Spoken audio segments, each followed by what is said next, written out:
episodes, so bear with me. Also, oh my god, there is so much banter here. This show is 90% talking, 10% action. Again, this is based the first superhero, the first Superman comic was in Action Comics, in the Action Comics magazine, Action Comics. And this show is just cutesy wootsy banter, just lots of snappy talking back and forth like a sitcom or a Quentin Tarantino movie with all the curse words removed. Just so much talking, oh my god, and yes, most of it is very entertaining, but after a while, you're just looking at your watch and you're going, they only have about 8-7 minutes left in this episode, and literally Clark has done no Superman shit. None whatsoever. It's just been blah, blah, blah, back and forth, on and on and on and on, endlessly. And it's funny, and it's charming, and it's adorable. So there's so much adorableness in this show. But I remember in the title reading that it was about Superman. Can we, maybe see him do some Superman stuff before it ends, please? And which brings me to one of the elements that irked me the most. The action sequences are not bad, but they're just okay. There's nothing impactful about them. There's nothing memorable about them. When they happen, oh, thank God that this exists in the show.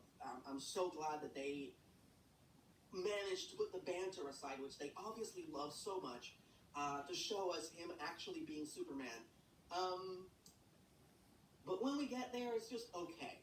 It's not bad, but it's not great either. It's just okay. Nothing impactful or memorable about the action sequences.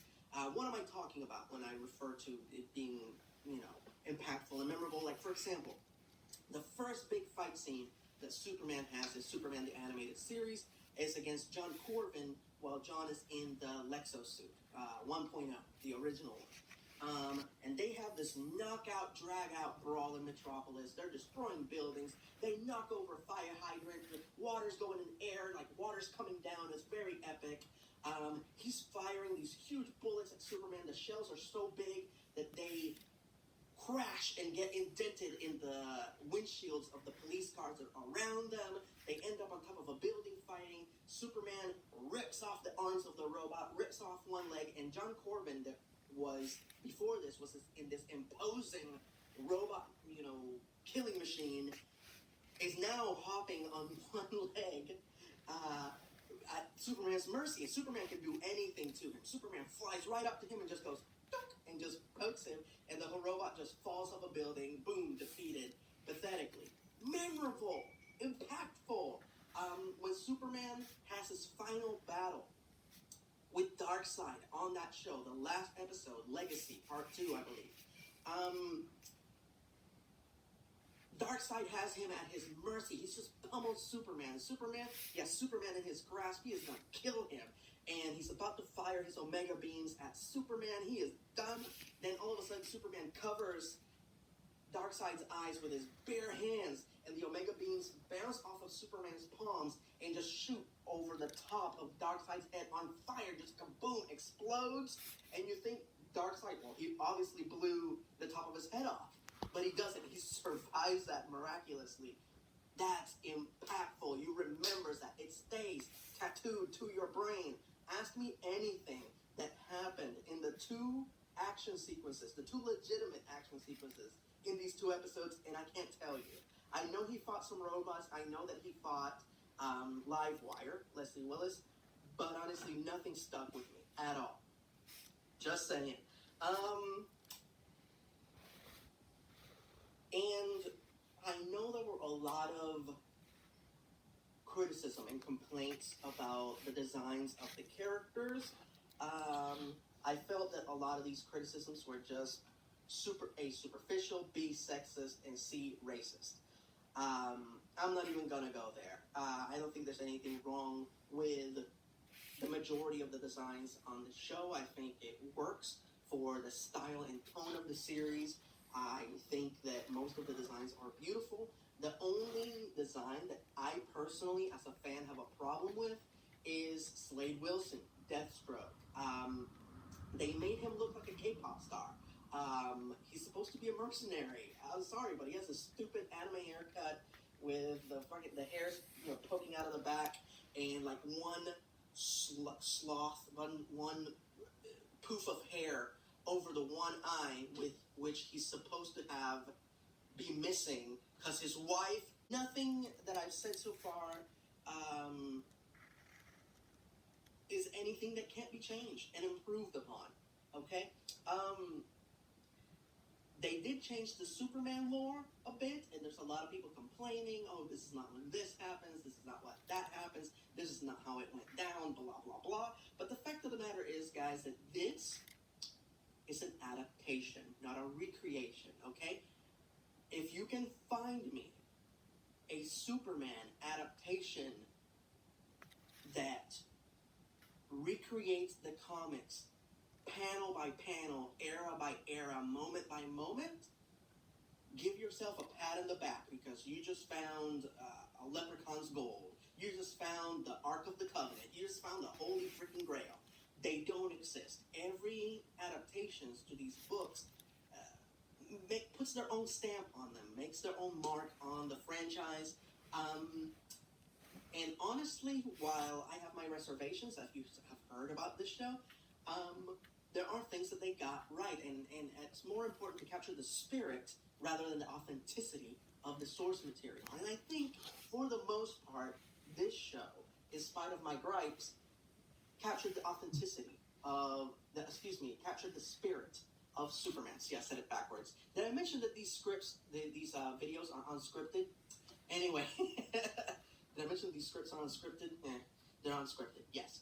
Anyway, I'm sorry. I'm just riled. My adrenaline is just going, guys. Let's talk about the positive stuff. Let's end this video on a positive note. It feels so freaking good to have Warner Brothers Animation back on TV. Holy crap.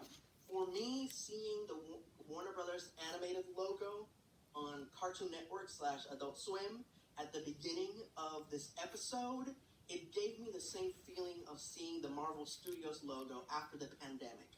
After the lockdown, I should say. After a whole year of not having any Marvel Studio stuff, and then we finally got WandaVision, and at the beginning of WandaVision, we saw the Marvel Studios logo again. It gave me that feeling like, oh, you're back. Thank God. So that was a wonderful feeling. Yes, the action sequences of the show may not be satisfying for me, for my personal taste, but the animation of the show is gorgeous. Oh my God, it definitely lives up and continues the legacy of Warner Brothers Animation that has been a leader in the televised animation world since 1991, okay? Actually earlier, since the late 80s. So for them, this show, as far as the animation is concerned, it definitely continues the legacy. As far as the voice work is concerned, it definitely continues the legacy. Excellent performances, excellent voice work from the entire cast. The characters that I liked the most in this pilot were Perry White. I love how he has no patience for Lois, Jimmy, and Clark. I love it. How he just has no confidence, no patience for these people. They're just his interns. I love it. I love when the comedic grumpy characters played well. And I also really like Leslie Willis. I actually enjoyed the villain more than I enjoyed the heroes in these first 2 episodes.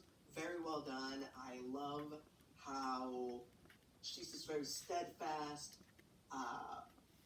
professional, who has the ability to do the job, but she's constantly being underestimated. The frustration felt real.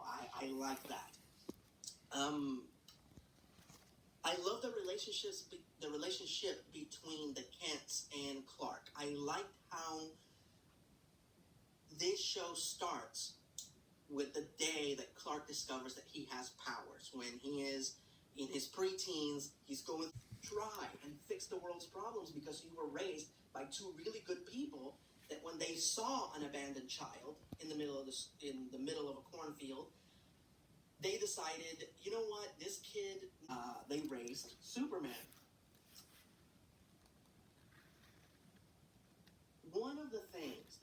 one of the most idiotic opinions that I've ever heard about comics, or as far as the reasoning that for people preferring Batman over Superman, is that Superman is not relatable. That is bullshit. I feel that Clark Kent, the character, the person who Superman actually is, because he was Clark Kent first, before he knew he was a Kryptonian, before he developed powers. He was Clark Kent first, as it is presented on this show. That is who he is. He made a choice to become Superman. Batman is the reverse. He was never Bruce Wayne. He was a little kid around the same age that we first see Clark in this show.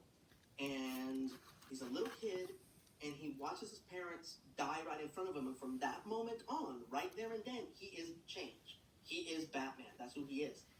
Batman is who he is. Bruce Wayne is a disguise. The playboy billionaire who doesn't give a crap, who throws money away, who doesn't care about ruining his family legacy.